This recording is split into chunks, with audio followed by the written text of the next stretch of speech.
I'll do my very best to get this job that I so crave. We're all really excited to be here. Welcome to Fanzone Debate. We got a title match for you. I don't know if you guys can hear it, but Bucky's barking. He's super pumped about this one. We got a big one for you. It's Kirk Kowalkowski, champion, going up against Cody Newberry, number 2. This is the second time this has happened. They played at Mayhem last year, won Fanzone match of the year. Kirk has been the champion for many moons now, it feels like. And is he going to get that another defense against Cody? Will he stand as like the ultimate debater, or will Cody come up and get the win? He's only ever lost to Kirk, so it'll be interesting to see what happens. Brian, you've been here with me through all of it, and now you're here again. How are you feeling, man? Are you excited? I am. I mean, when you put together another title picture, it's in debate. It's kind of these two are the ones you kind of assume we're going to meet again at the end of it. And while it was a fun season, it ended up just how we kind of thought it would be. Cody versus Kirk again for this championship. It'll be a fun one. I mean, they're both guys that tend to get a little heated and loud in debate. Always respectable, but definitely heated and loud. So it's going to be interesting. And Mark, you came in last match to Cody's last match against Koho, which, by the way, fantastic match. If you haven't seen it, obviously go watch that, but then come back and see this. But Mark, you came in for that, and now you're here for the title match. How are you doing, my friend? And are you excited? Yeah, should be pretty good. The last match I was here with Cody was good. Kirk is a staple here, and it should be another good one. I hope so. So let's talk to the players. We're going to start by talking to the challenger, Cody Newberry. Cody, you've only been waiting for this for months. You had the week of being upset, and then I remember you telling me, I'm going to get back to Kirk. You're here. You had to play Jacoby to get here. You played Koho, who are both people who have challenged for belts, held the belt here. And so I think you definitely earned your spot here today to play again. How are you feeling about going into it for round 2? I don't know. I had plans last time I played Kirk, and I started really strong. I fell apart near the end. Lost on the last question. I mean, if I get beat before that, I would be a little disappointed. Because I think then that means I dropped a step along the way. I've never been more prepped. Last time I played him, I was prepped, but I don't think I've been this prepped for a match. So that could either hurt me or could help me. We'll find out. But Kirk's the best that's ever done it. So I'm gonna be okay. I'll say that here, so I can look back on this and watch it over and over when I say I'm gonna be fine if I lose. But everybody that will talk to me for the next 6 months will realize that I'm really not okay if I lose to Kirk. So, but I will look back and say this. So Kirk, just let's put on a show, I guess. Healthy boy. So we'll bring in the champion, Kirk. Kirk, you've been the champion for a hot minute, my friend. It's been an awesome ride. I loved seeing it. And now you're going up against Cody for a second time. Last time it happened, after the match was over, you had said that was something that was really special to you to be able to beat Cody, who has been just a staple across debate over the course of the online trivia league's time. You were able to make it happen again. Does that make you more relaxed going into this one, or are you just as prepped, just as hungry to get the win? Yeah, I mean, it's rough because, it was match of the year for a reason. It was a great match, but it's kind of like, Rocky and Apollo at the end of Rocky where, there ain't going to be no rematch. I don't want one.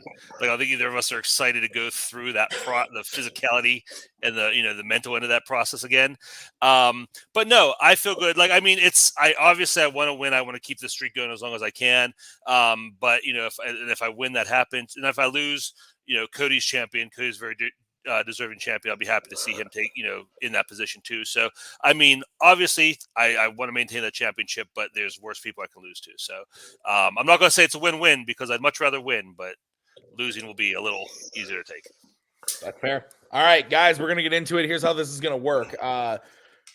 We gave the players questions based on categories that they drafted from both the worlds of Fandom and Melee. So we gave them the questions. They then gave us answers to the questions. They're going to debate those tonight before our very souls. Brian, Mark, and I are going to listen to those debates after they have a 1-minute opening, a 5-minute freeform, and a 1-minute closing. Mark, Brian, and I are going to write on our handy dandy board who we thought won the point. Best 2 out of 3 votes wins you a point for each question. And the first person, because this is a title match, to get to 4 points will be the winner. So, gentlemen, do you have any questions as we get into the match? No, sir. Then let's do this.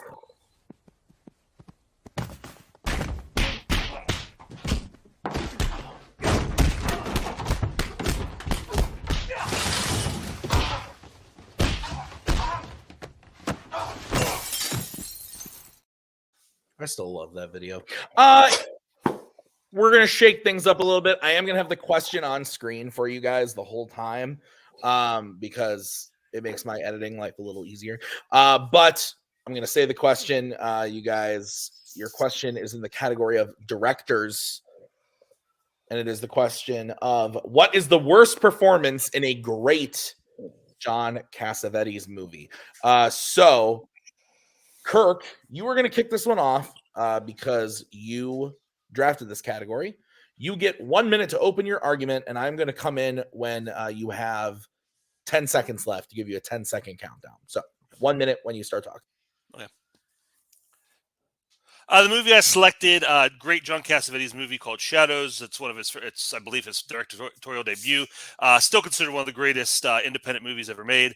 And I picked the actor from that. His name is Rupert Cross. Plays a character, I believe, named Rupert. And the reason I picked him is because Shadows is a heavily improvised movie, a lot of improvisation in it, and Rupert Cross sticks out like a sore thumb in this film. He's got kind of like a deer in the headlights thing going on. He has one facial expression. He has one voice inflection. He just feels out of his element. He doesn't have a lot of range, whether he's supposed to be angry, whether he's supposed to be funny, whether he's supposed to be sad, whatever's going on, he talks the same, he looks the same. He just really feels out of his element, sticks out like a sore thumb, doesn't feel like he belongs there with the rest of this cast, what they're trying to do, what Cassavetes is going to do. In a, John Cassavetes movies usually, very much about the truth in the performances, and there's not a lot of that coming from Rupert Cross. Okay. All right, I'll bring in Cody for his opening argument. You have 1 minute when you start talking. So great John Cassavetes movie. I think the one you got to pick is Gloria. I think Gloria is an outstanding movie about crime and the inner workings between this woman that doesn't have a kid, that gets a kid thrust upon her and has to work through all the things. The problem with this movie would be one of the all-time greats if it wasn't for the damn kid standing next to her. He takes every serious, every heartfelt, every emotion out there and throws it away. Gina Rollins is like working with like cardboard next to her. There's scenes where he has to have emotion or sadness or feel anything, and he's just completely just blank staring or yelling random things or having awkward facial expressions that draws you completely out of this movie. There's great kid actors all over the place. He just is the wrong casting decision for this. There's shootouts where he just blank stares. He makes this movie, could have been an all-time great, to just good. All right. 5 minutes of freeform. When one of you starts talking, when there is a 1 minute warning, I will throw that up on screen and then again come on for the 10 seconds. And if I feel like anyone is talking too long, I will throw that up on screen as well. So, gentlemen, 5 minutes when one of you starts talking. I want to give a little background to your character before we start talking about the performance.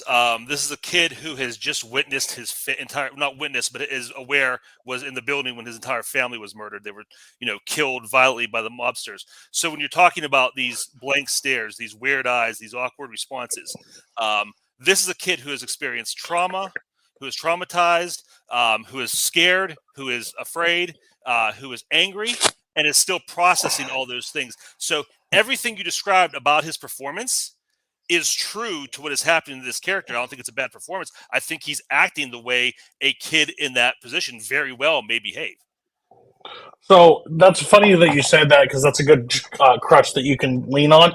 But at the end of the day, he separates from his father. Father gives him to Gina, has no reaction, no emotion, nothing towards him. Doesn't cry out, doesn't do anything, just blank stares and just walks along.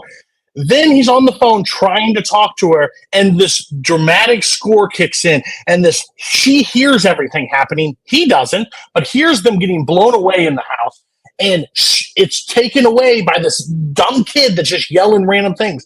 I'm not saying that he couldn't have done this performance well, because there are great kid actors. This kid was the wrong kid to deliver all those emotions, because he delivers none of them.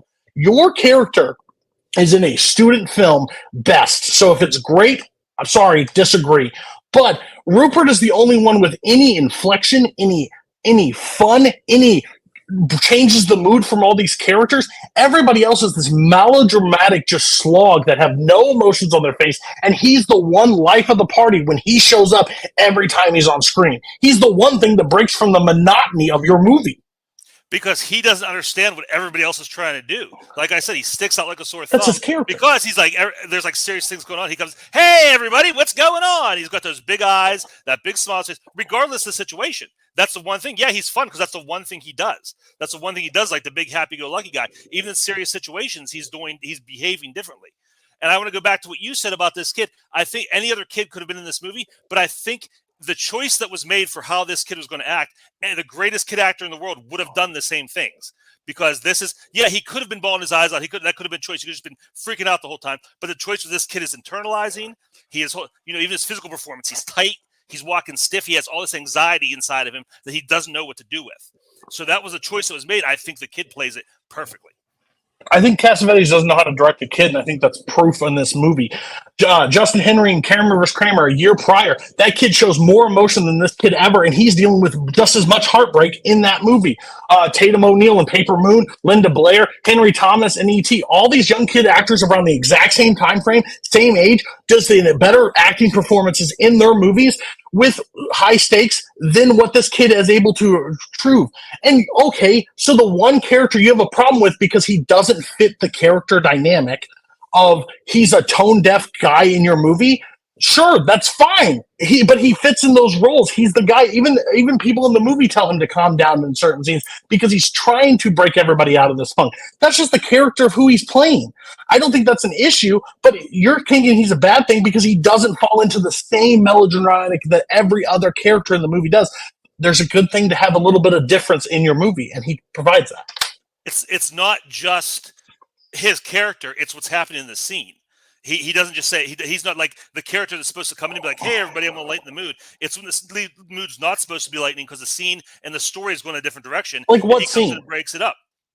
The scene where he's trying to debate with the manager about the show, about the way his guys going to cast in the show. At the end, when he's talking to him about how his friend, like, he cost him his job and he caused all his problems, he's ruined his career, but he's still got a big smile on his face, still got those big eyes. Like, there's scenes in there where they're supposed to be serious and more a darker tone, but he can't handle it.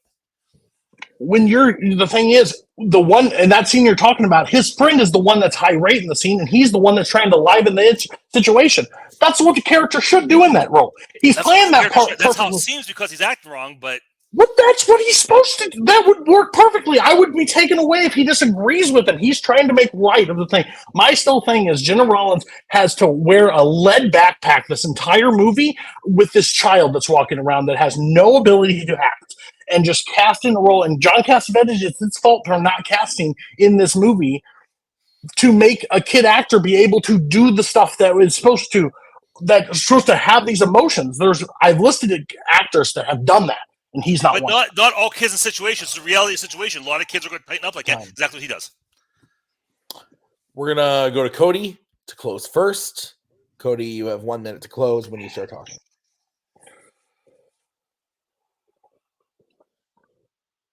Rupert is like the life of the party in shadows. Like, he goes through and he changes the mood because everybody else is doing the exact same performance in every scene. He's the life of the party. He does stick out, but I think that's the correct movement for that character. I think if he played the other way, everybody would sleep at the 30-minute mark. He doesn't do anything out of character, or he has a high-pitched voice. I guess that's a problem. But overall, he was the one thing that kept me dragging to the movie.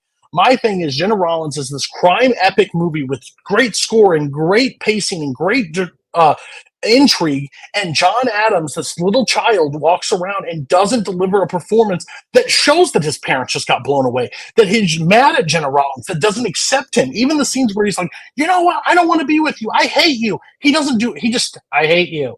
I don't like you. This is stupid. I'm leaving.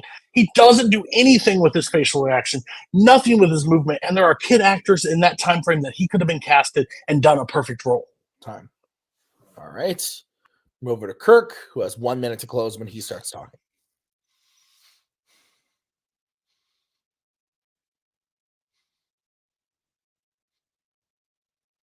Cody wants to give Rupert credit for lightening the mood in these scenes when that's not what the character's supposed to be doing. The character's not supposed to be changing the scene. The character's supposed to be doing one thing, but the actor's doing something else with it and messing these scenes up where everybody else is on track. Cody wants to list a bunch of other kid actors who were good at that time. Great. Yeah, there are other good kid actors. I agree with you. But this was also a good performance. Cody wants one thing when a kid dies. He wants drama. He wants tears. He wants crying. You're not always going to get that. A kid goes through trauma. They're traumatized. They have anxiety. This is a great performance. He's muted.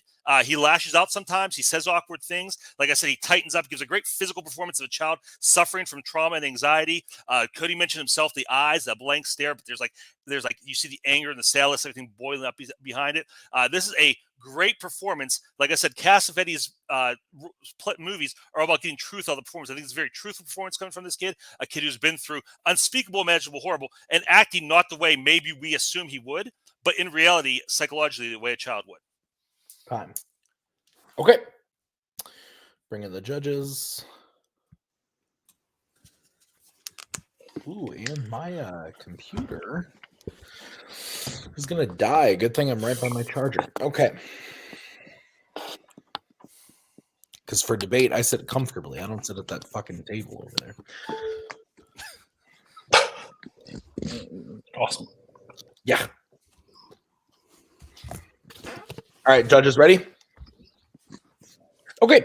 I went with Cody. I thought that Kirk's closing was strong.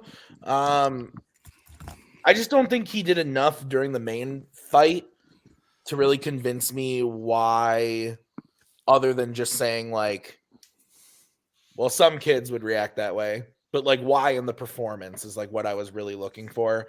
Cody gave me so many examples of specific scenes in that movie about why the kid is bad and why the Rupert character isn't actually that bad. He's actually bringing other stuff to it. I thought it was pretty one-sided on Cody on this one. So that's where I went. Brian, where are you going?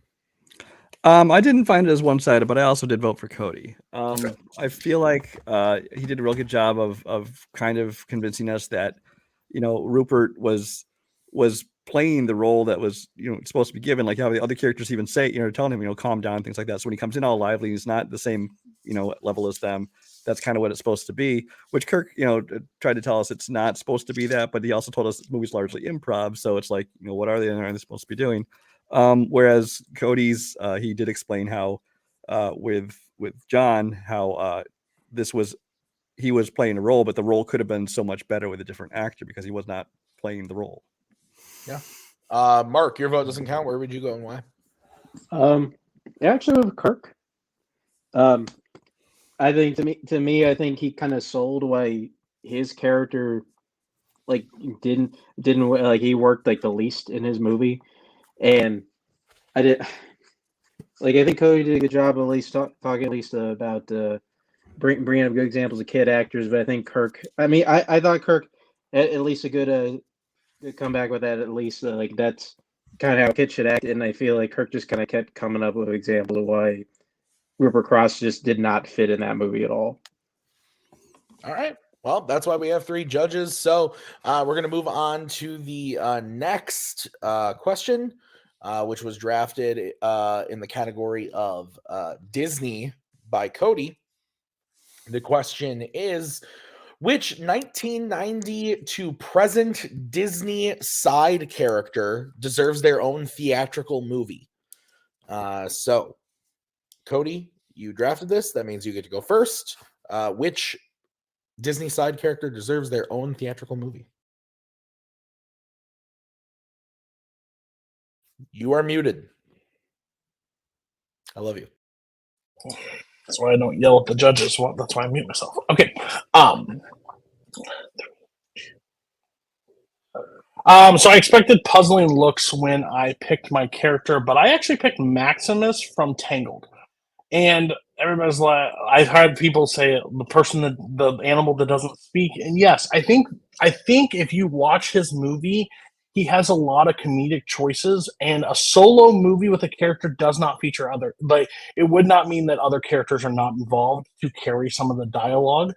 But I think I have an interesting pitch, which I'll explain a little bit more in the middle of the story, that will make Maximus's story a lot more impressive. That's all I'll say. Okay. Ending about 35 seconds early, or 25 seconds early. I can do math. So we're going to bring in Kirk. Kirk, you now have 1 minute to open your argument when you start talking. Okay, I went with Phil from Hercules. I think Phil is a character with a full backstory. He mentions in the movie how he trained Jason the Argonauts, and he sailed with him, trained him how to sail, Odysseus, a lot of those characters. So we're giving Phil a prequel. We're going to bring him in. We're going to go back, and we're going to see not only how he trained these guys, but how he was a leader and a guide for all of them. The character that Phil is based on is Philocles, who is an actual mythological Greek character. He's mentioned in the Iliad. He was part of the Trojan War. He was actually one of the people who was inside the Trojan horse. So there's a lot of different options, ways we can go, a lot of different cool things we can do.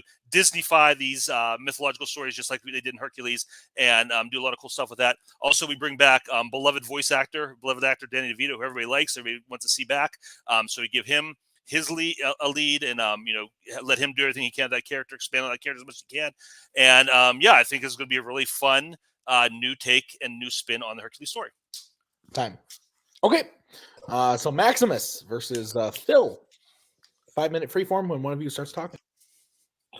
So real quick, I think Maximus is what I'm pitching is basically a Midnight Run type movie where he's returning a criminal that I am going to be voiced by Jason Sudeikis, and basically the director of Monsters U and Onward, which already does a road trip kind of a feature with Dan Scallion. I think that's the way to do this. You have that funny sidekicks. He has a funny little moments and different situations that would pose that movie to be successful.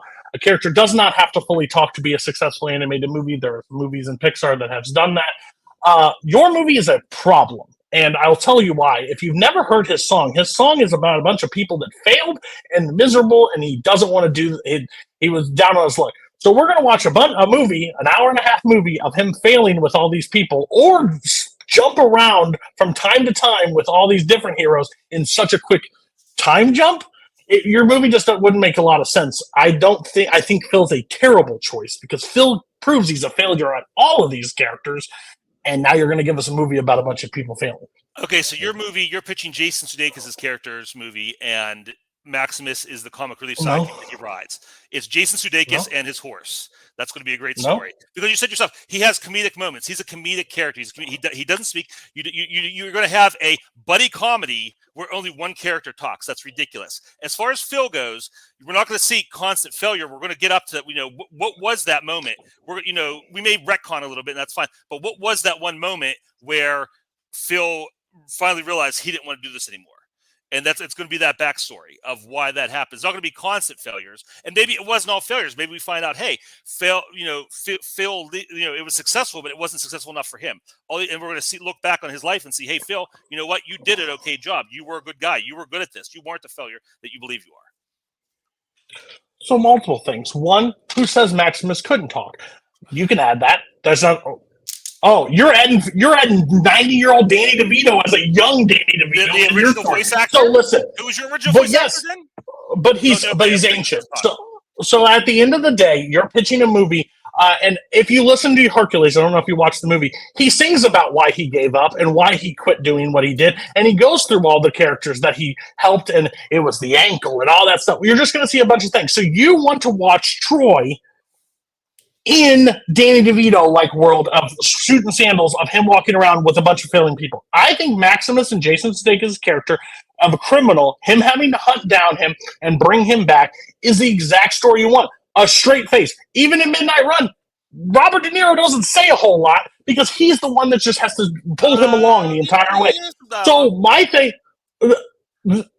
my thing is, I think overall that the buddy cop, not even the buddy cop, it's more like he's bringing the criminal back, I think would play better in the story with Maximus. Is there a story to tell? He plays perfectly with Finn the entire time. That could have been an entire movie by itself. I'm just giving him the sake to do it. So you're pitching the Emperor's New Groove, which already happened, but it's better because both characters actually talk and deliver. It's the same thing. You have the human-animal dynamic. So you're basically no one changes one. You're completely. No one does he talk? Does Maximus talk? Sure. For your sake, I'll let him talk. Okay, so you're just completely changing the character, so that we're just making up any character we want for our movie. The point of my movie is putting him in the Trojan horse. Phil thought he failed because he didn't get the constellation in the sky. And what Phil's going to learn throughout my movie is that you don't have to be like the big superhero. It's going to be, you're going to the little things you do and the things you accomplish, the ways you help people. That's going to be Phil's story. It's a very Disney story, and you know it. Where, and again, like I said, and you're bad-mouthing me for bringing in Danny DeVito. Everybody loves Danny DeVito. Danny DeVito is a beloved actor. People are going to be so excited to hear Danny DeVito lead a Disney movie. So I don't know how that's. Hold on, I don't want the judges to hear everything. He says that I can't retcon and make him have a voice, but you're going to retcon and change Hercules the movie because he is going to. Hold on, shut up. He realizes he doesn't need his place in the stars, but once you watch Hercules right after your prequel, he wants his name back in the stars. So he forgets everything. You're going to show us when he gets amnesia?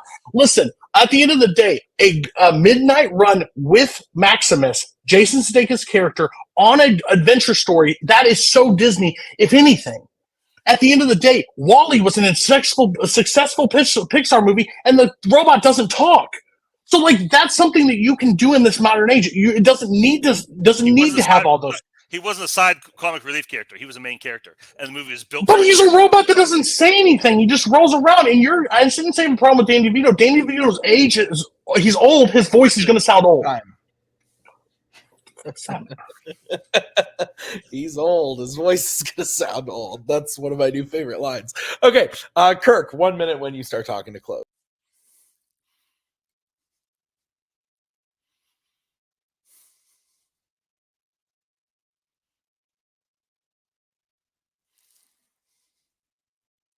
Question is what character deserves their own movie. I think Phil definitely is one. The story is going to be the story about him going through all these things, these struggles with these mythological creatures. A lot of those stories are about failure too and how they overcame it. So that's what this is going to be. We'll work out the script later, but it's about the story.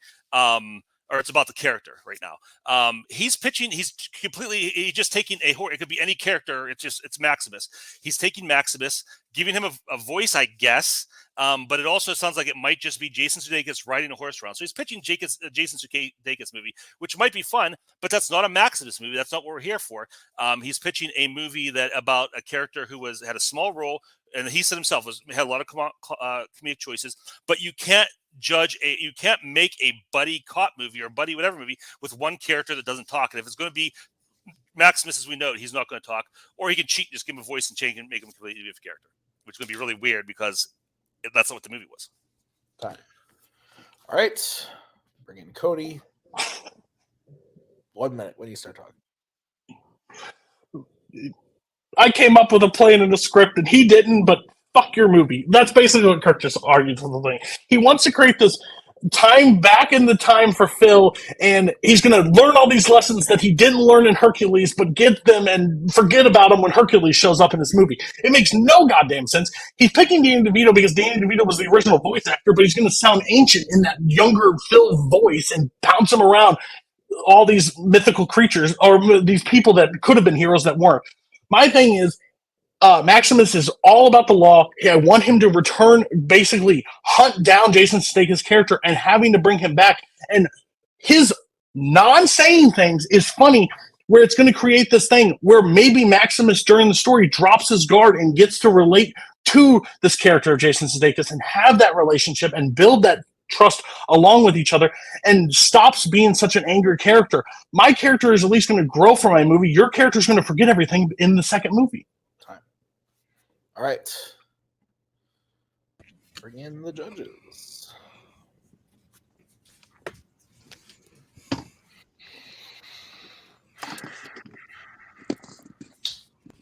I'm still thinking. Sorry.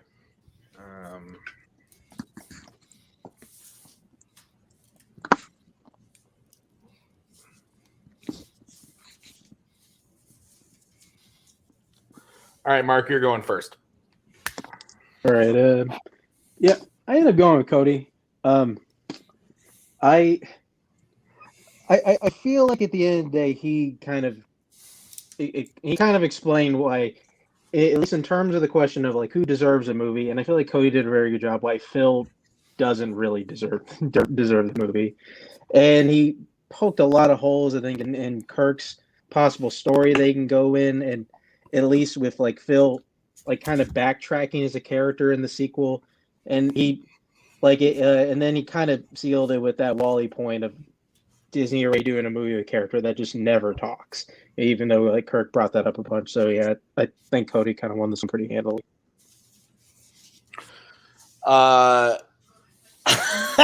It's funny because I said on the first one that I thought Cody won handedly, and nobody agreed with me. I don't necessarily agree with that, Mark, but I did vote for Cody. I don't think it was as handedly as you clearly do, but I do think that I thought that Kirk made a lot of really good points and a lot of points that made sense to me, because on paper I actually agree with Cody of like the all the points that he made about poking the holes in the Phil story. I absolutely agree with.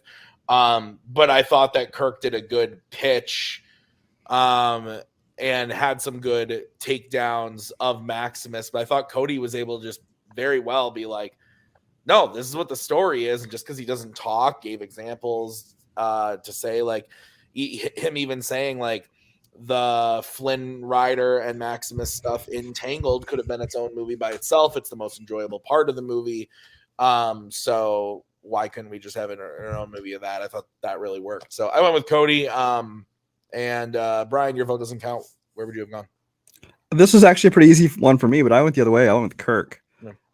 I felt like I didn't think the attacks on the other person's choices did much for me. So it came down to whose pitch like I liked the best, appealed to me the most. And Kirk really had me kind of from his opening when he talks about, you know, how you've already set up a story with him, having trained people like Jason the Argonauts, how it's, you know, this because of this real character, you can talk about the Trojan War and the Trojan horse. And I believe he said that Disneyfying these mythological, you know, stories. And that pitch really got me from the beginning. All right. Well, Cody goes up 2-0. So we're going to move on to the next question as I take out the judges. What's that? Been here before. Oh, we're going to move on to the next question, which was drafted by Kirk. It is in the category. If I can get my freaking computer to move. There we go. It's in the category of sci-fi. The question is, what is the best kaiju scene in a Toho Godzilla movie? These are fun. I'm excited to see what happens here. Kirk, you get to open this one. 1 minute when you start talking. All right, I'm just going to take my time to describe the scene. It takes place in the smoldering ruins of a smoking city. It starts out, it's Godzilla versus Monster X. Monster X is just this big Holstein beast. He's got a tail. He's got like 3 split heads. He's awesome looking. It's the two of them going off. It's atomic breath versus Monster X has these like 3 eye beams that comes out like lightning beams. Then you have a standoff there. Then you bring in Gigan. Gigan has a Cyclops laser visor. He has buzzsaws for hands. He shoots blades out of his chest. He's awesome looking. He's fighting Mothra. Cuts off Mothra's one of his wings. They're fighting. They're going back and forth. Mothra shoots back a thing, decapitates him. The atomic breath and the eye beams come together. Big explosion. Monster X starts to transform. He turns into King Ghidorah, 3-headed dragon. They're fighting. Godzilla uses atomic breath, take off one head. He uses Ghidorah's own laser eyes to cut off his other head. Stomps the other one. I'll talk more about it, but awesome fight, awesome kaiju moment. All right. We're going to bring in Cody. All right, Cody, you now get 1 minute to open your argument when you start talking. Mine's less to paint the picture of the scene. Mine's called the Atomic Breath scene from Shin Godzilla. Basically, the movie continues on, and he finally opens up his giant mouth, shoots stuff down onto the earth, sets a flame to the entire city, and then atomic breaths. He finally learns or gets the ability to do the atomic breath and basically wipes out the whole cityscape. Buildings start flying, shooting apart. He shoots it to the sky and cuts B-52s in half. They cut back for like a 3-second thing about these. The humans are like, that's impossible. How's he doing this? And it cuts back where this epic score is just building while he is just melting the city. It is one of the coolest scenes of all time. The perfect score that they were able to do. I've never seen a Godzilla with the makeup or like the effects on him that his mouth like opens as wide as possible to just blow up the city. Best kaiju scene by a mile. All right. 5-minute freeform when one of you starts talking. I would say if we were talking best Godzilla scene, your scene might be in the conversation. If we're talking most destructive Godzilla scene, definitely in the conversation. But if we're talking best kaiju, and you want a kaiju moment, yours is basically a natural disaster. Watching your scene is like watching like The Day After Tomorrow or something like that, where it's just the focus is more on the damage being done than it is even on the monster. It could be like a nuclear bomb or something going off, be the same thing. Like it's not really a kaiju moment. Like you're focused on the destruction, you're focused on the people who are watching. You feel bad for the people it's happening to. You're not having kaiju fun with it because it's not really a kaiju moment. Listen, I don't want to call it what you want, kaiju moment or not. Yours literally has a 5-minute breakout scene of 2-3 people transforming back into who they were and to stops the fight. He pitches the scene as like this epic fight battle. It is completely the absolute opposite. It is like when you were a toddler and your toys got up and started wrestling each other. It would be sweet when you were 3. When you're over 30, it's completely ridiculous. These two monsters go WWF style of lock hands and like do the underhand while one like stuffers. Mothra and this other fight, Gagan, have the most intense fight of any of them, but the damn thing cuts its own head off and then dies. This fight, runtime to runtime, lasts total about 2 minutes. This epic supposed to all fight. These two robots die instantly. And you can't see what's going on. If you've ever played a video game and been flashbanged, that's what happens in the scene. There's a bright light like every 3 seconds. You can't see what the fuck's going on. And all these rubber things are bouncing against Legos. It is awful. And this was made in 2004. Cody, are you arguing my point for me? Because you're just talking about how awesome and fun this fight is. That's what awesome kaiju moments are. They're big fights. They're punching. They're kicking. They're hitting. They don't do that. Yeah, yes, they do. They at the end when they use their atomic breath. They use their eye beams. But also at the end when he's decapitating King Ghidorah, he gets him down and he's stomping him Billy Bat style. So there's all kinds of like great, like there's physical close-up fights.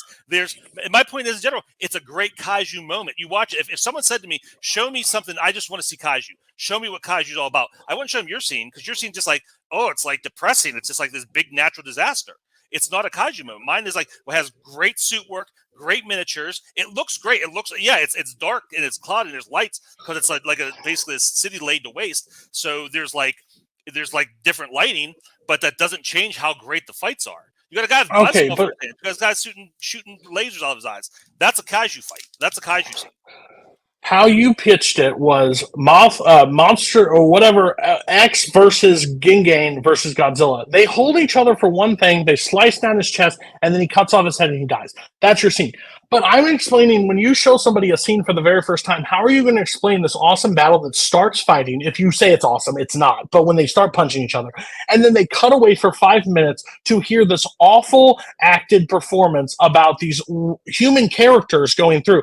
You had a problem with my scene because overall you said that the people looking on and the people staring, we spend more time with these humans that are inside this spaceship realizing who's the real one and who's not, then we do see the fight. So you can't have your cake and eat it too. You have a boring fucking ass scene.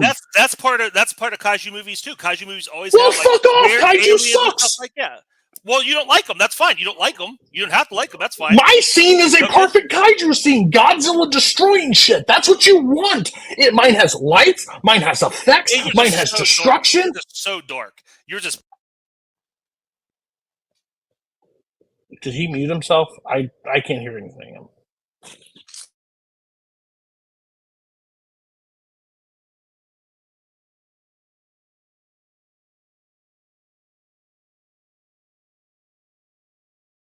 Kirk, we lost you. Mine has effects too. Mine has great effects with the atomic. You want to talk about the atomic breath? He has that move where he spins around and the atomic breath's already spitting out and flying at him. There's so many great effects in this.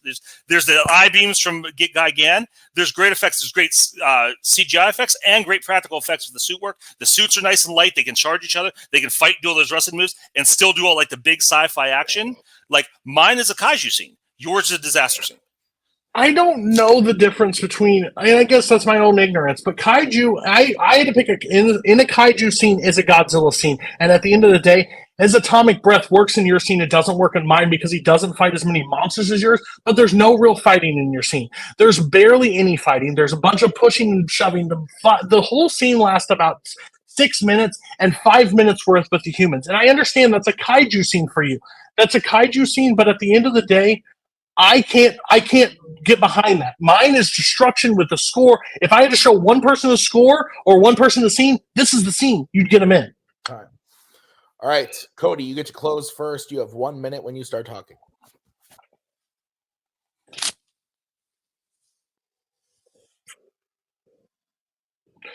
When you get one scene, you want to show somebody one scene that doesn't have anything to do with any of the movies. My atomic breath scene with that score and with that lighting and with those effects, and he shoots lights from his back and cuts B-52s in half, an entire cityscape. That's what I kind of want to see in a monster movie, which is what kaiju is. His character slam into buildings, my character torches buildings. They're the same thing. I just don't have as many monsters involved in mine. But the fact is, if you saw this scene, these Mothra does more in this scene than Godzilla does. They don't actually fight for that long. There's a human interest that is one of the worst acting performances of all time, and it takes majority of the scenes. It does not create the best scene, because if you showed anybody one scene from kaiju and this was it, they would be bored to tears when those humans show up and start wondering who the real person is and who isn't the real person. Why supposed to be this epic 4-person battle happening outside, when they cut back, one of them dies in 10 seconds. It's instant. It is so boring. Mine's better. All right. I do like ending an argument with mine's better. That's funny. All right, Kirk, 1 minute when you start talking.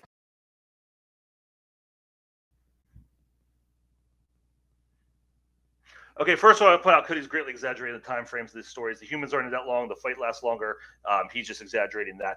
He wants to complain about humans. Humans are very much a part of his scene because it is seen from the human perspective because it is a disaster. It's not like a big kaiju, like, oh my God, it's monsters. Like, all these people are dying. That's the point of that scene. Technically, is it a kaiju scene? Yeah, I'm not going to argue that. But if someone wants to see, show me kaiju. Show me, for 70 years of kaiju movies, what is it all about? Show me something I'm going to, like, really, I can sink my teeth into. This, I'm going to show my scene. Because it's got great effects, it got great suit work, it got fun character designs, all kind of crazy stuff going on, and that's what you're going to get. If they don't like kaiju, they might not like it, but if you like kaiju, you want to get into kaiju, my scene is the one to watch. My scene is what exemplifies what kaiju are, what kaiju movies are. Even the human part, that's a big part of kaiju movies too, is like the weird human aliens or spies or whatever. That's always going on too, so that's part of it too. Not as much as Cody says, but it is, but mine's better just because, like I said, his is a disaster film. Mine's a kaiju scene. Okay. All right. We'll bring in the judges.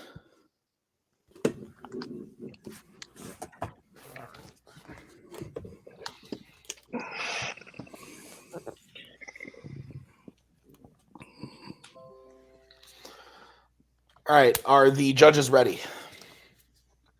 Brian, you are kicking us off. Oh, Mark, you're not? I'm good. Okay, Brian, go ahead.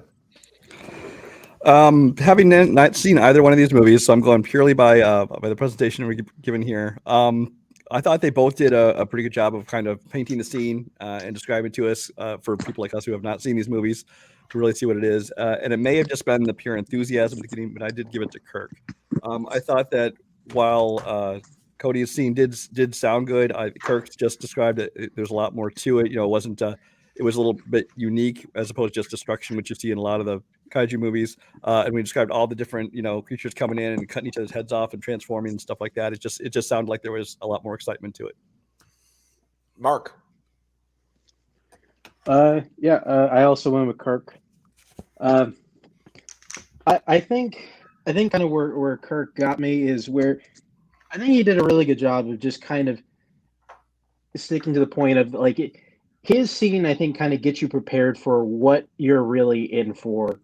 I think with like kaiju monsters, and I really like how Cody painted his scene, and he had like I was kind of close, but I think like as Kirk went on, like he really sold me on, what this is like. If you're gonna strap yourself in for a kaiju, or like if you want to get somebody into kaiju movies, I think this, like, I would probably show Kirk's scene over Cody's.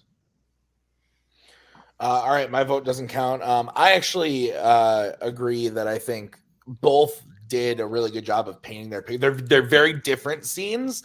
Like, I love both of what they said. I haven't seen either movie, but when I'm thinking of like Godzilla, kaiju, big monster movie, I love I was loving what Kirk was pitching me.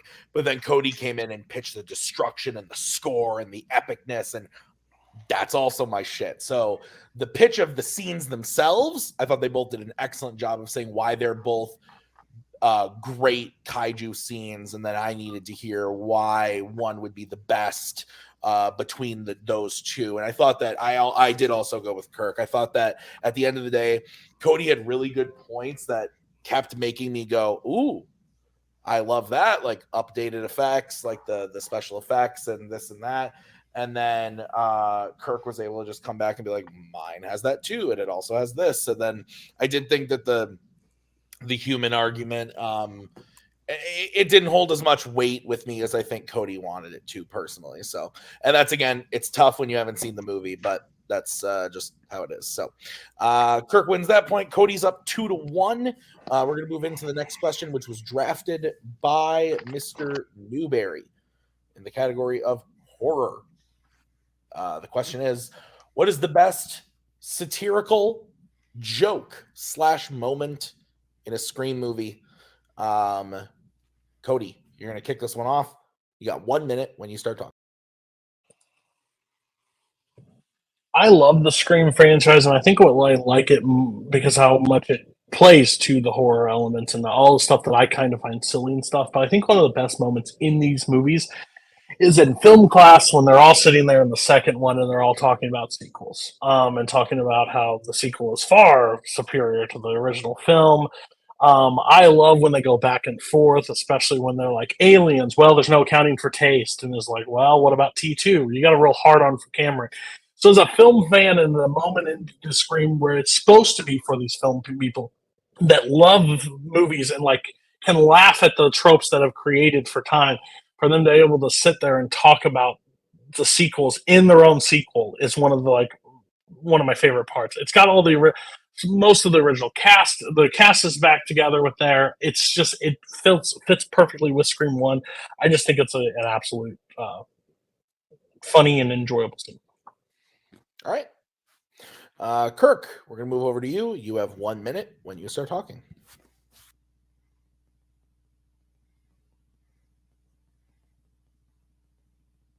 I went with the opening scene, the opening montage of Scream 4. I think this is just very humorous and satirical and self-referential on a lot of levels. The scene opens up and it just the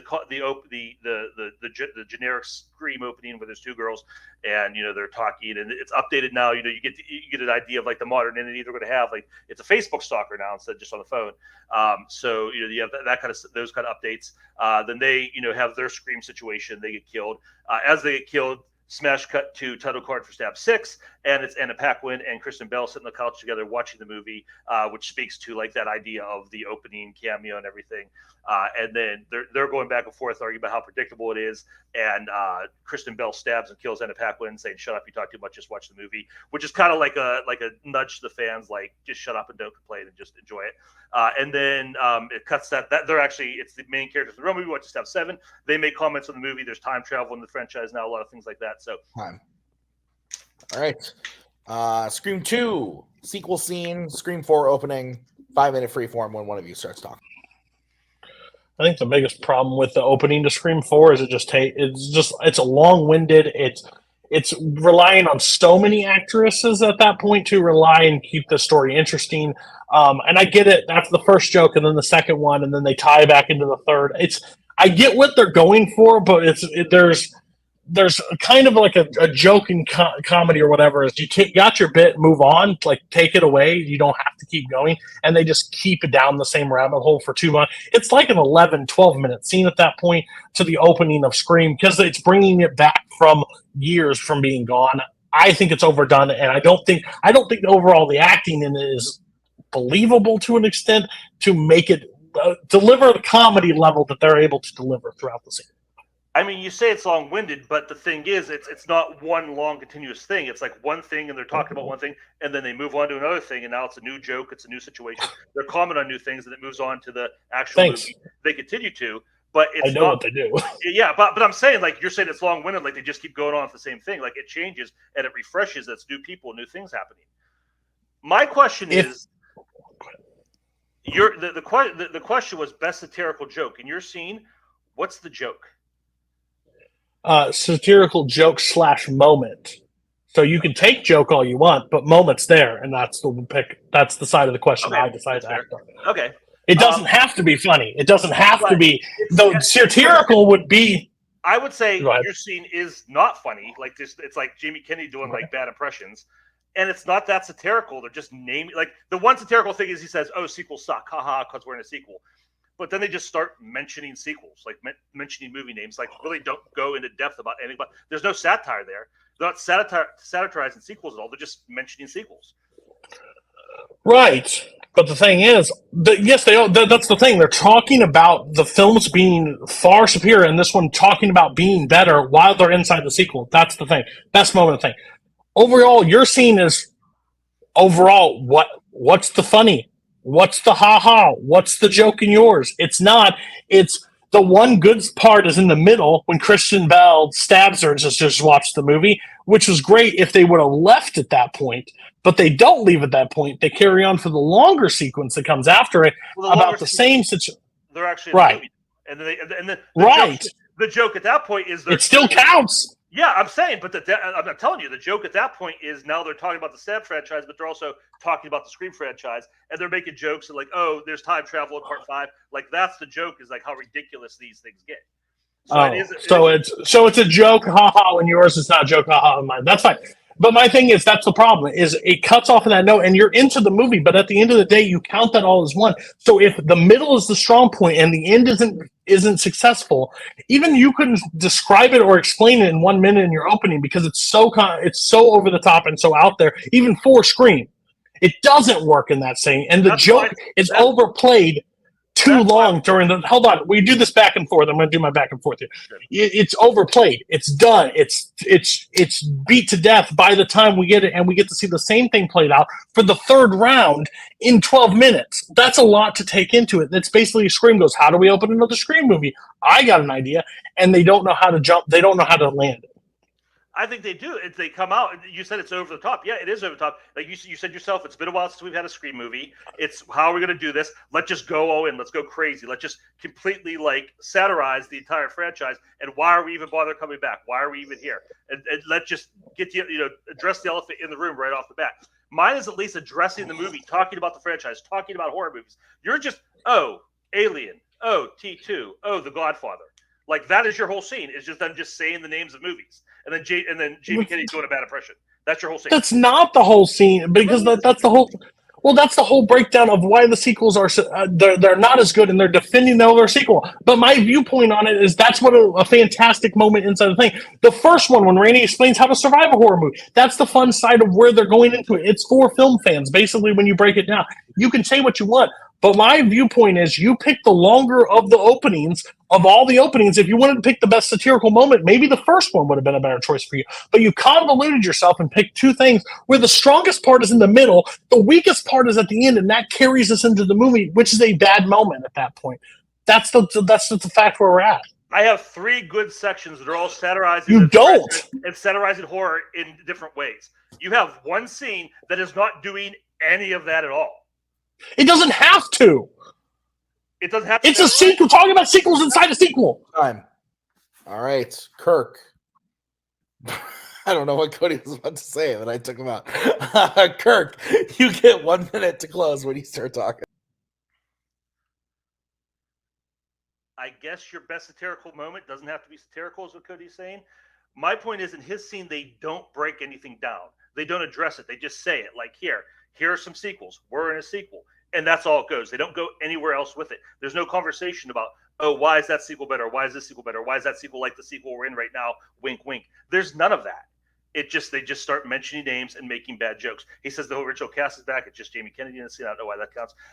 My scene, Cody keeps trying to say like it's just some big long-winded thing. It is over the top because they're coming back from a long break and they just want to go crazy with it. Let's really shock people. They do 3 separate things. The first one is just a basic Scream scene where they're, like I said, they do the Facebook thing. The second one's where they just go crazy with the celebrities, and the third one is where they really start breaking down the franchise, talking about it. You know what happened to the Stab franchise, why they stopped making it, why it's not good anymore, and that is why it's all funny. It's satirical. It captures horror. It captures Scream. Cody's scene does none of that. Okay. All right, we'll bring in Cody for his 1 minute closing when he starts talking. The Pittsburgh education system, I swear. Listen, so my thing is, yes, mine's a smaller moment. Mine's a flash in the pan compared to what he did. But mine works out when they're talking about the sequel and talking about what's weakness and best about a thing. They're talking about the sequel inside the sequel. That's all hysterical I need. That's all I need. It doesn't have to be over the top. It doesn't need to be laughing. It's a fun moment inside the thing. That's what makes it the best. Your scene has a problem. The first scene, weak. Second scene, really great. Wish they would have went there, and then they go to the end scene. They needed to think about how they were going to introduce it into Scream. It was so convoluted. You would never even finish where you were going with it because it's got so many things. And your only excuse was, Scream's not been around for a while, so let's go over the top and let's do it. You didn't even mention half the stuff because you got cut off in the opening and you never finished it here. There's time travel. There's this. It doesn't make it a funny or satirical moment when they're talking about all the universe when it doesn't meet the finish line. Time. All right. Who's excited for Scream 6, though? It's going to be in 3D, so get ready for that.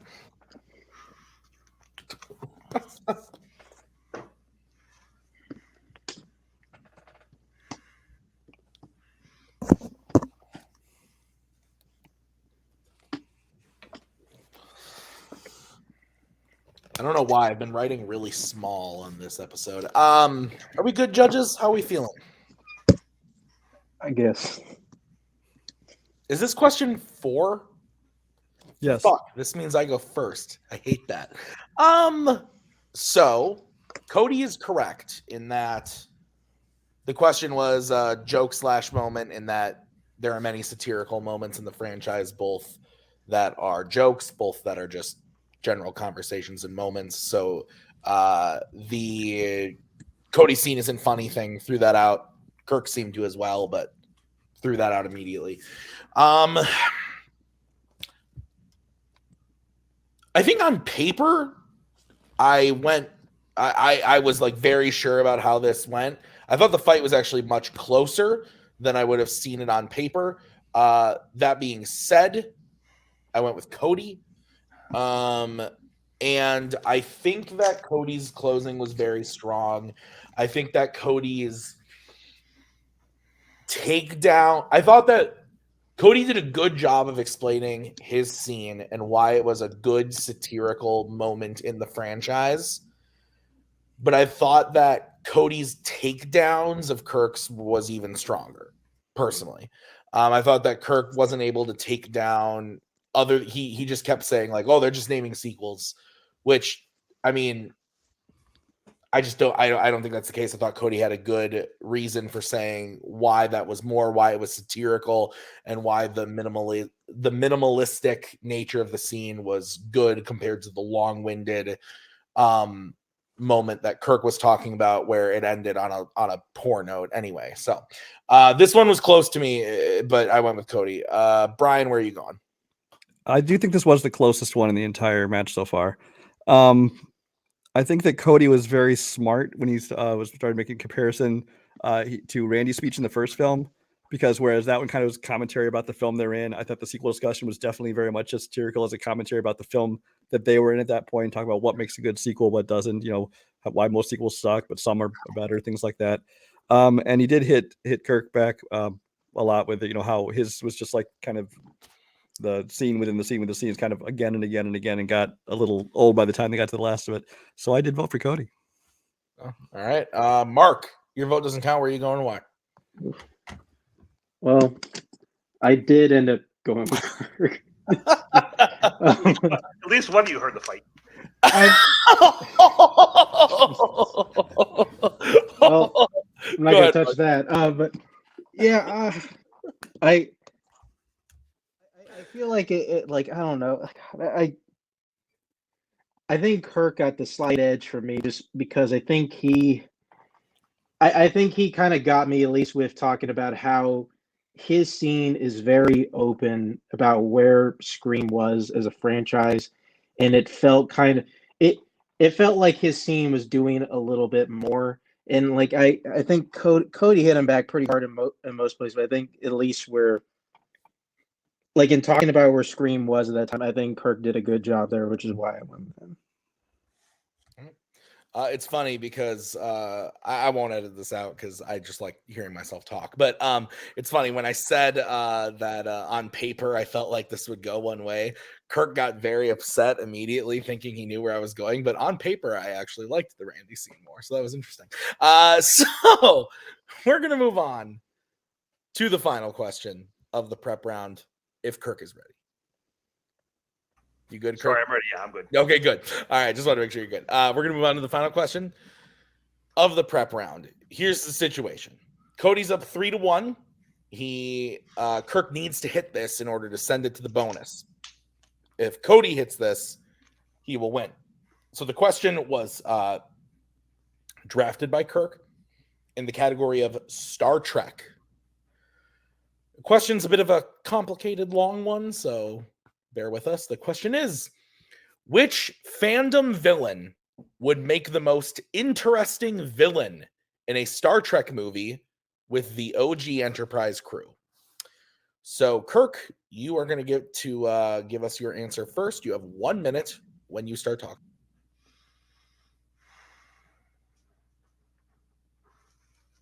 I think the best villains in Star Trek, especially for the Enterprise crew, going with Kirk, Spock, and the rest of them, they are the villains who are a little more cerebral, who don't necessarily pose a more direct physical threat.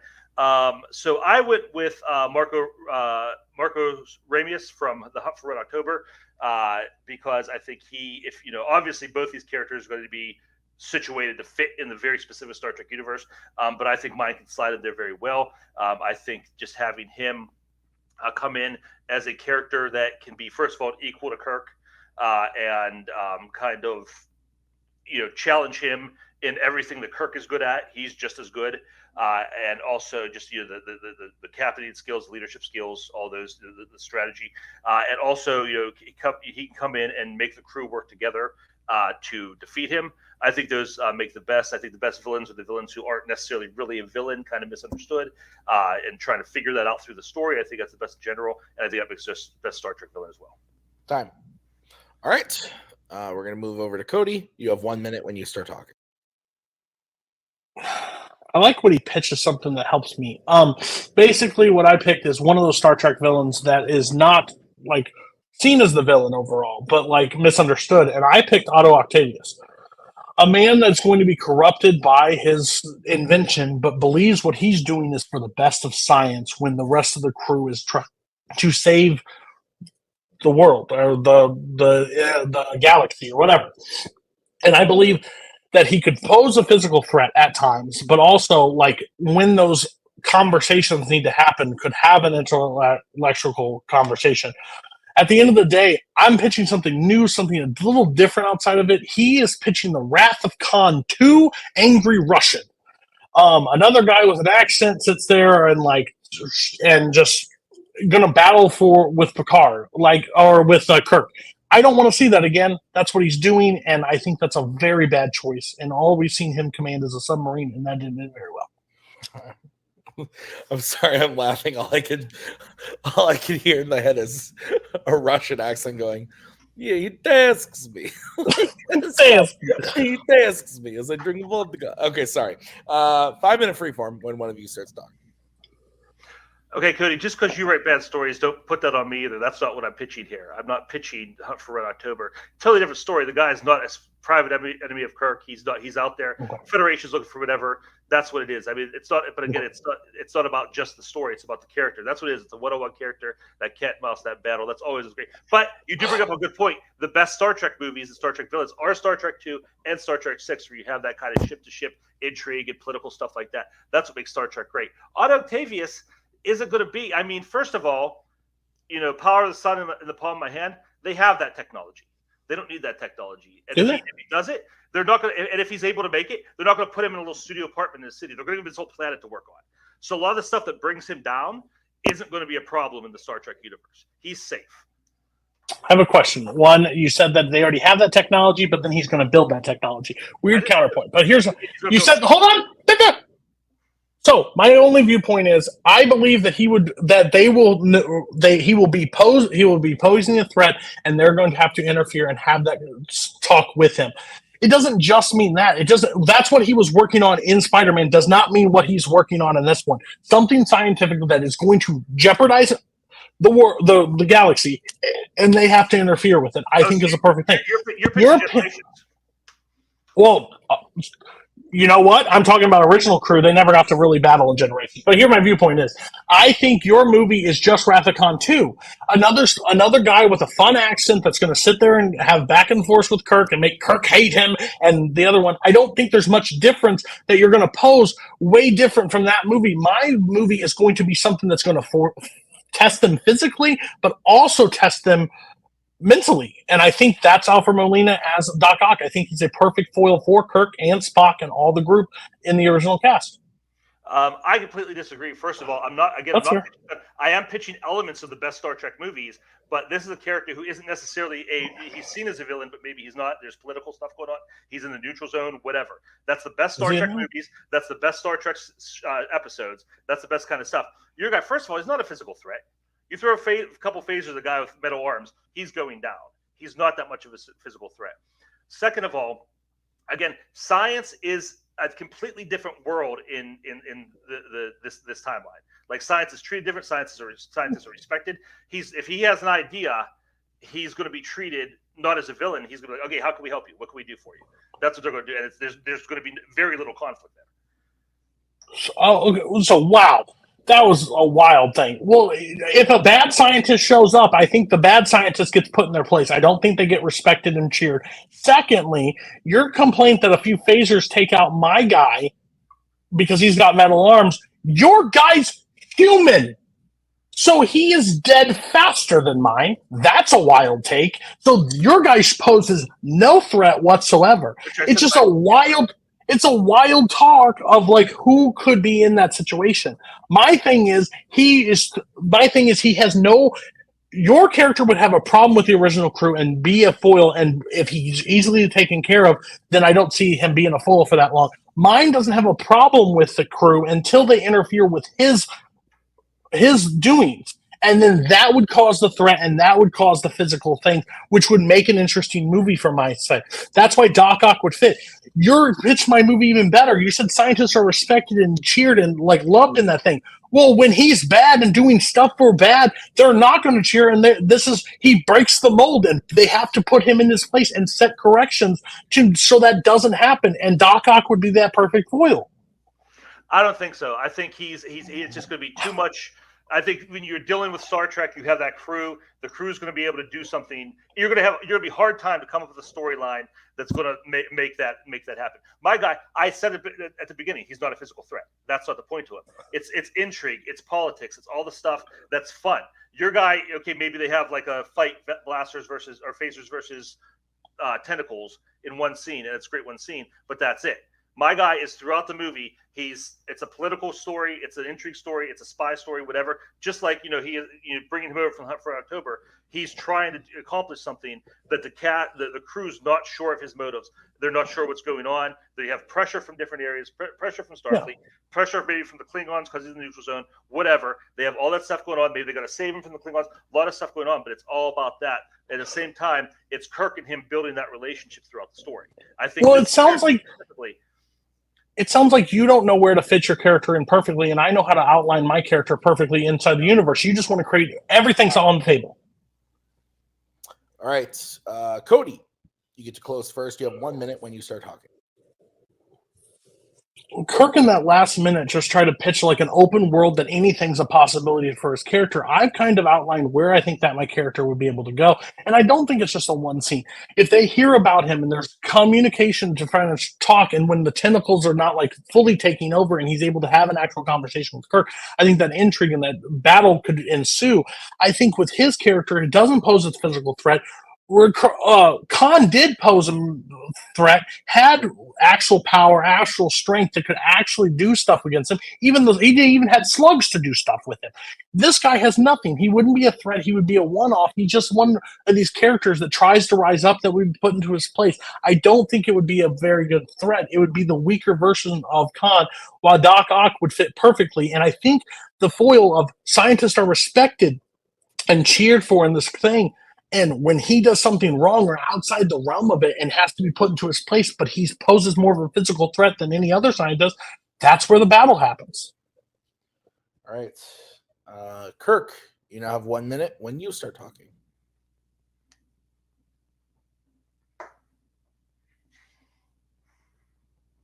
Cody keeps talking about Khan. This isn't Khan. I mean, it has something in common with the ship to ship and all that, but I mean, this is not a personal villain.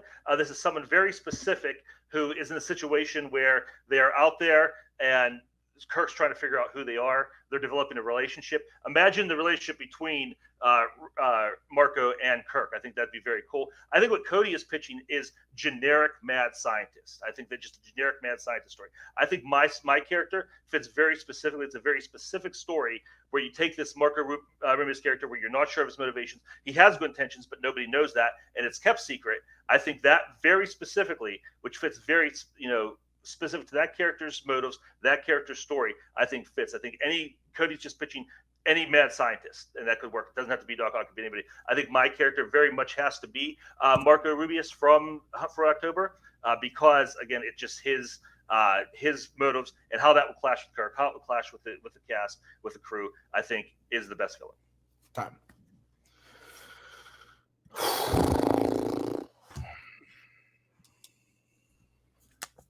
I just love being here. Okay.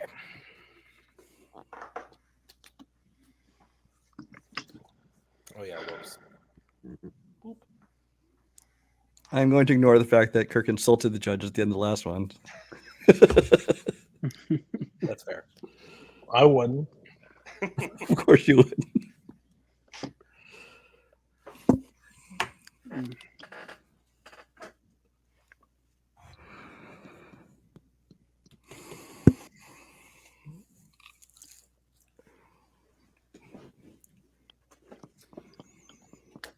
All right. You guys ready? Yeah. All right. Mark is going first. Yep. Cool. It's just what I want. Always. Yeah, this one's really close too. I'll just say I ended up going with Kirk. I think where I think where like I end up where yeah. I think when we talked to whenever we brought up who would be most interesting, I think Kirk did at least the better job here explaining why like Connery's character in Hunt for October I think is more interesting, at least in a Star Trek movie, at least bringing in that element of like it like is he good, is he bad or not. And like I think Cody put up a lot of good points, at least for Doc Ock. At least like he'd be working with the crew and maybe he turns villain later, but I think at least for what those OG OG Star Trek movies were, I think Connery's character I think fits better in those. So I went Kirk. Okay. I go next. I went with Mr. Newberry. I think that both were excellent choices when I saw them come across. I think that Cody did a great job of honestly pushing down all of Kirk's stuff. I thought that Kirk had a good pitch of making him the intellectual villain of all of the people Kirk could have picked. Thought it was a really smart choice, and one that I could definitely see happening. But at the end of the day, I don't know if I intentionally did this on purpose, but I almost pulled a Brian and did like the what would I want to see more type of thing. And I thought that Cody's pitch overall of what he was pitching with Doc Ock, with the OG crew, worked for me. And I thought he was able to take down a lot of Kirk's jabs at him of like Kirk went on for like not a super long time, but a solid little bit about like your guy would be taken down so easily and this and that. And Cody was like, we're the same there. Like they're both humans. Like what are you doing? So I went with Cody. Brian, are we going to the bonus or are we crowning a new champion? I'm trying to figure out Cody's off screen because he doesn't want us to see his face when he. I would assume reacts. that's the case. I'm a little, I don't know what's happening. Yeah, I did think it's interesting that like one person chose a very political character and one person chose a scientific character because those are kind of the two foundations of Star Trek right there. Yeah, right. So I thought that was great choices to try and debate. For me, I had to picture this character in a Star Trek movie, and I know like when Kirk started talking, pitching his whole thing, I think that Marco Ramius, while was an interesting character. But I think that it's in the specific story of the Hunt for Red October. That's when you don't know his motivations. That when he has his secrets. But that's just because of the situation of that specific movie. I don't know that character in a Star Trek movie would have the same mysterious motivations and secrets. I think that he would just be a captain of a ship somewhere. So I actually did end up going with Cody, like the scientific angle of it. Wow, that means your winner and new Fanzone champion, Cody Newberry. Wow. Okay, I'm going to take both the players off screen for a second. Wow. Okay. This is a long time. Wow, this is nuts. I'm kind of speechless. What a hell of a match. First title match in a while that we haven't gone to the bonus, I think.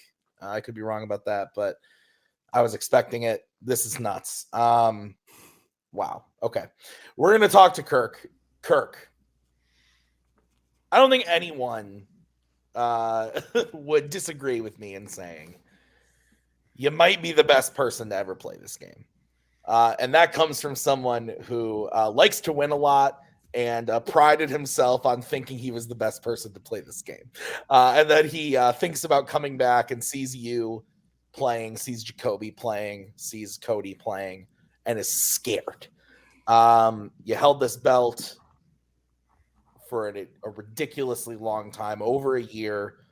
The first person to do that. It just absolute insanity, man. I know you can't be happy. But also at the same time, I'm curious to get your thoughts on the match overall. It's tough to lose on the big stage, but I think you have proven yourself to be just an incredible debate player, and I'm very proud of you. I'm proud to say you're my friend. I'm glad that you're still that you did what you did. This is just insane. I'm shocked because you played so great. So many of these questions were so close. Let's hear from you. What do you think? Yeah, it's tough. I don't know. It's kind of a relief to heavy is the head and everything, all that. So it's kind of, I think if it's a good time to get a little time off from the schedule. Not saying that I didn't do everything I could possibly do to win because I wanted to, but I mean, it does. Being in this position for that long does start to wear on you. So I'm not happy to have lost, but I'm happy for the break. And yeah, Cody. I mean, talking about me losing makes me sad. Talking about Cody makes me happy. So let's talk about that. I think he played fantastic, and he was ready for this. He was more ready than I was. Now that's what it came down to. And he was ready at every turn, except for the screen fight. But other than that, he played fantastic, and he deserves this. And I know how much he wants it, how hard he's worked. So he definitely earned it. I mean, it's blessed and a curse. I'm not going to get to play for a while, and that's a good thing and a bad thing. But I'll enjoy the time off and come back. The fun's in the chase, so we'll get back at it. Kirk, I can't stress enough you being the champion for as long as you have. I looked it up. You won your belt on July 31st, 2021. Wow. It's February of 2023. Absolute insanity. Some of the people you played along the way in that first tournament, you played Joe Fairley in round 1 of the tournament. You played Andrew Barr. You played Nick Twohig. You played Rue Moses. You won your belt off Jacoby. Then you played Nazario. You went on to play Rue again in a title match. Then you played Cody, which was, again, one of the best matches we've ever put on here. And then going on to play Bill at the end of last year, and now Cody again. I think just an excellent ride. 2-player Fanzone Player of the Year winners.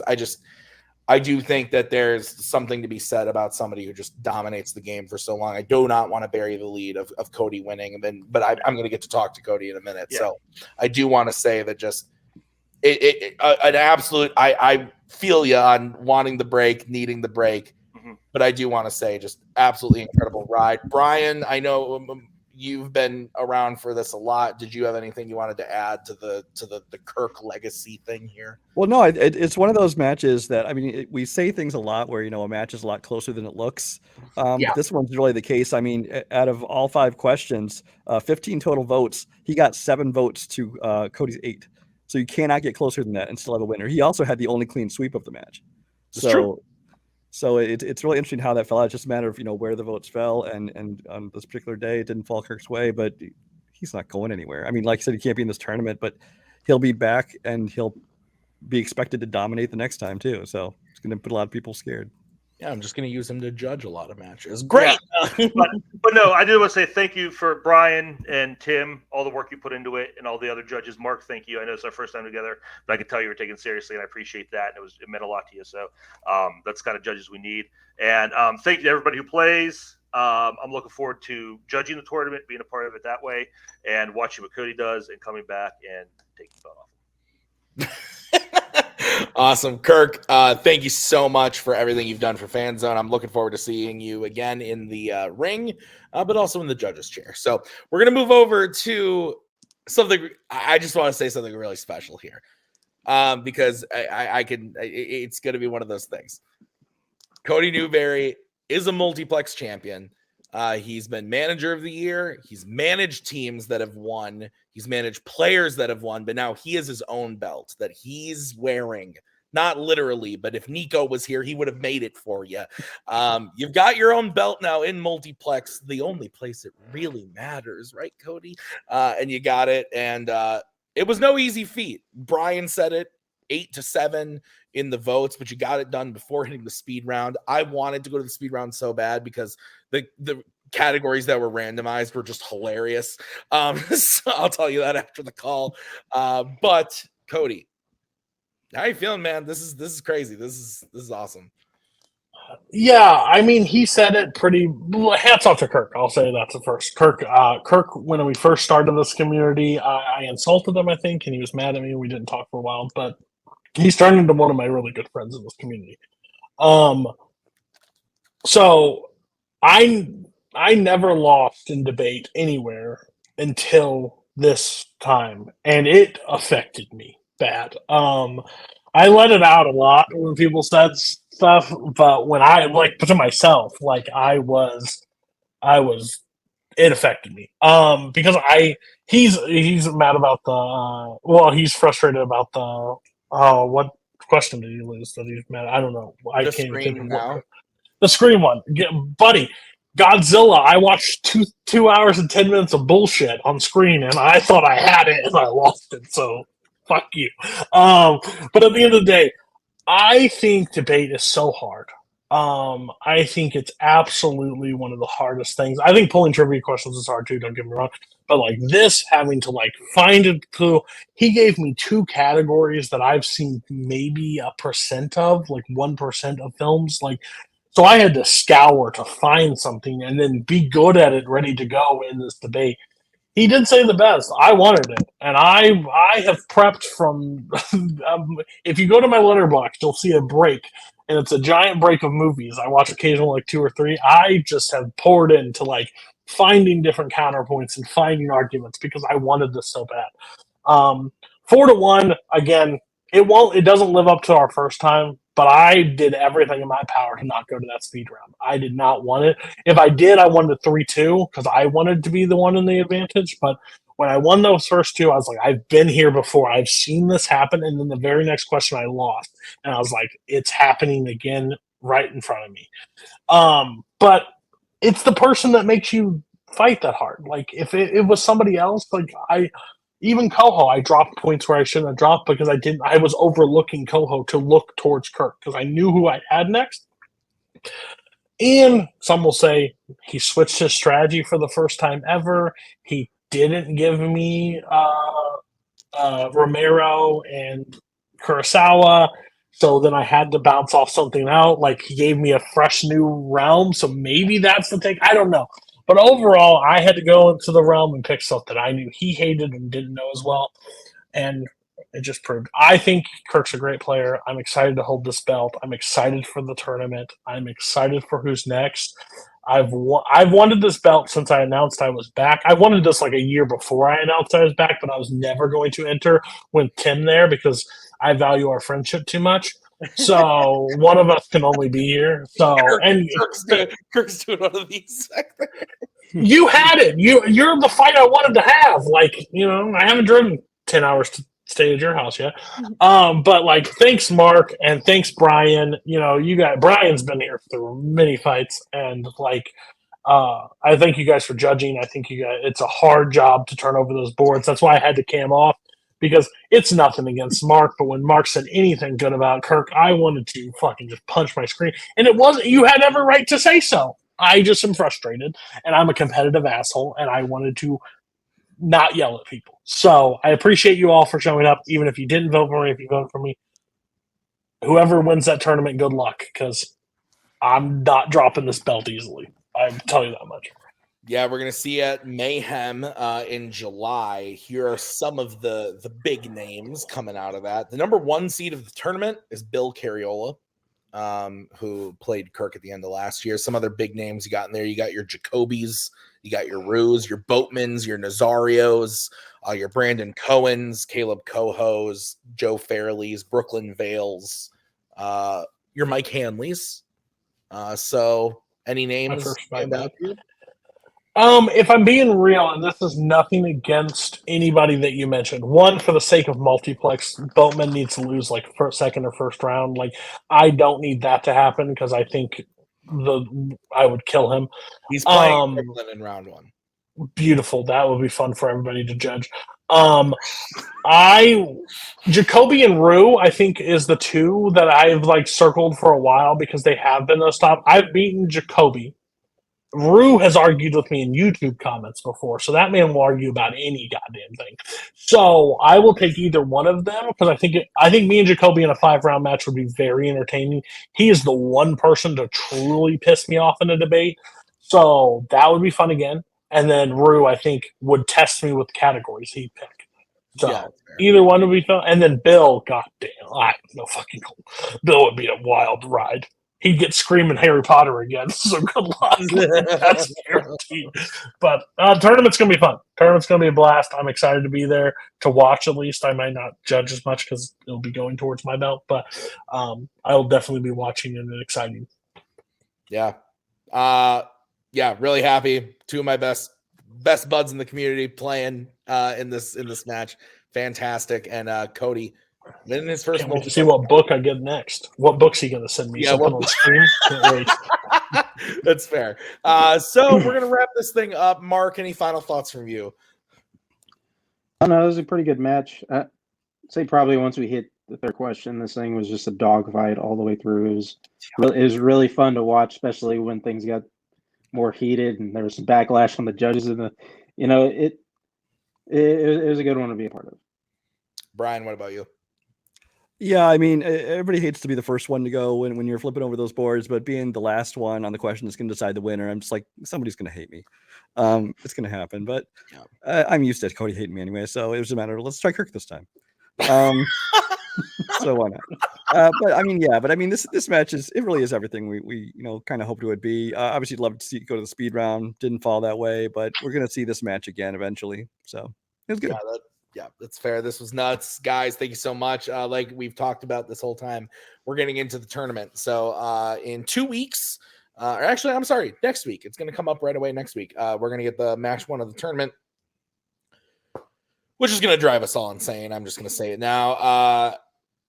Bill Carriola, the number 1 seed, is playing the number 16 seed, Mike Hanley. Oh. Brian's already in the green room. I've already got their questions and answers. Kirk, I'm adding you tonight. We'll see you guys with that next week. Thank you so much for watching. Thank you to Kirk. Thank you to Cody. Thank you to Brian and Mark. And we will see you guys next week with another match. There we go. Thank you very much. Please come again. We have a lot more groceries.